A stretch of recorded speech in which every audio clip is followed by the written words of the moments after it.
Today marks a somber day in Minneapolis and communities all across the United States and across the world. 5 years ago, George Floyd, 46-year-old black man, was murdered by Derek Chauvin, a 44-year-old white Minneapolis police officer.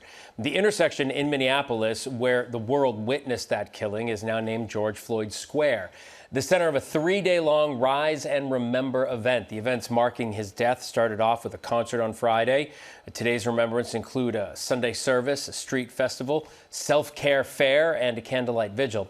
Floyd family also speaking to the media earlier today. Joining me now with more is ABC News' Rena Roy, civil rights lawyer and activist Nikema Levy-Armstrong. Rena, I want to begin with you. Today marks 5 years. We know that the family spoke. What did they have to say? Yeah, well, Phil, you can really hear just how much pain his family is in and his community, how much pain they still have 5 years after his death. His family members gathered at his gravesite in his hometown of Houston, and it's clear they want to make sure his name is never forgotten, not just because of their love for him, of course, but because they are still fighting for justice in his honor, specifically when it comes to policing and race-related issues in this country. George Floyd's great niece spoke today at a press conference remembering him. Take a listen. My uncle means so much to me, and I love him. And when I say George, you say Floyd. George. Floyd. George. Floyd. Thank you. My uncle changed the world. Now, there have also been remembrances for the last several days at George Floyd Square in Minneapolis, where he was killed. As you pointed out, the community gathering there today for prayers and music. They want to make sure his life is celebrated and that people remember what happened there. Rena, after this happened, there were a lot of gestures from companies, even the federal government. But now we understand the DOJ is dropping the police reform agreements with Minneapolis and Louisville, Kentucky, right? What more do we know about that? Yeah, well, this anniversary comes at a pretty contentious time. Just this past week, the Trump administration canceled a settlement with the Minneapolis Police Department that called for an overhaul of the department there following Floyd's death. The Biden administration had aggressively pushed for oversight there, but that, as you mentioned, has now been pulled back. The Trump administration also canceled a settlement with the Louisville Police Department in Kentucky, where Breonna Taylor was fatally shot in her own home. And civil rights activists have been condemning this move, saying it is a slap in the face and will only deepen the divide between law enforcement and their communities. And Nikema, you're the former president of the Minneapolis branch of the NAACP, so you are obviously deeply connected to the community there. I'm wondering how people in Minneapolis are feeling 5 years after George Floyd's death, specifically around the same time we get this announcement from the DOJ. Well, there's still a lot of unprocessed trauma and grief, as you might imagine, in the aftermath of George Floyd being killed.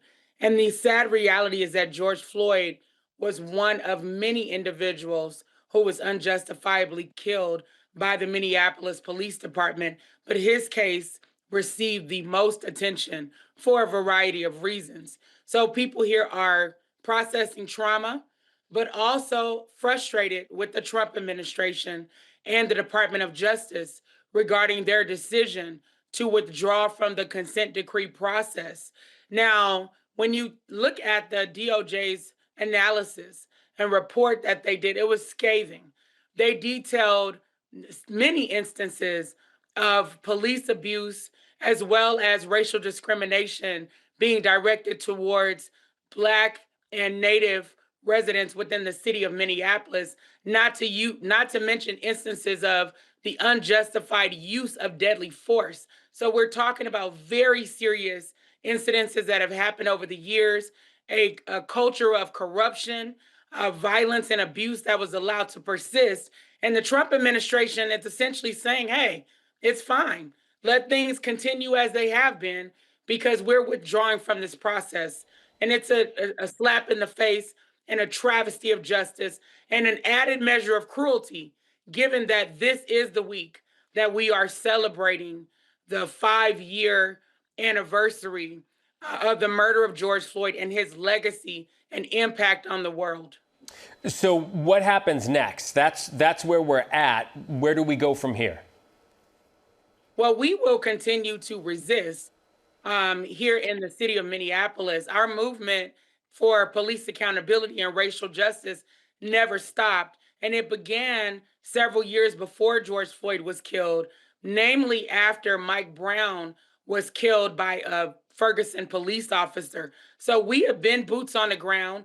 We're continuing to activate, show up in the halls of power, and we are pushing for new leadership within the city of Minneapolis. We have a mayoral election that is coming up in November, and we are hoping that we will have a new mayor who is serious and committed to addressing the longstanding issues within the Minneapolis Police Department.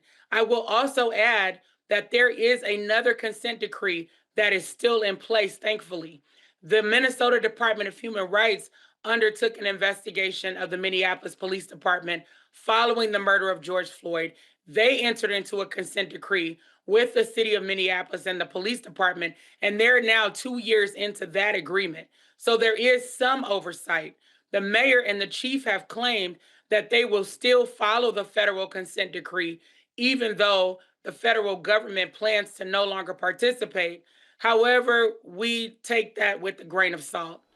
What we know for sure is that there is a Minnesota Department of Human Rights consent decree that is in place and that is being monitored. And as a community, we're continuing to apply pressure and ensure accountability for monitoring the terms of that particular agreement. Nikema Levy Armstrong and Rena Roy, thank you both.